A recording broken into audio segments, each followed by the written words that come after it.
Hi guys! Good evening! It's me again, your $1 trader.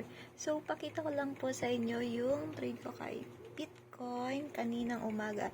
So, di ba kanina po sa upload ko kanina, sabi ko, hindi ako nakapag-entry dito. So, yung ginawa ko is, nag-entry ako dito pagka breakout po niya sa channel ko. So, ayan nyo naman, tingnan nyo po, mga ka-$1. Nag-TP hit na siya kaninang mga 6 PM yata to.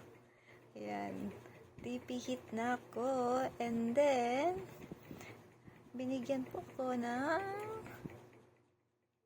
magkano? Ayan, magkano?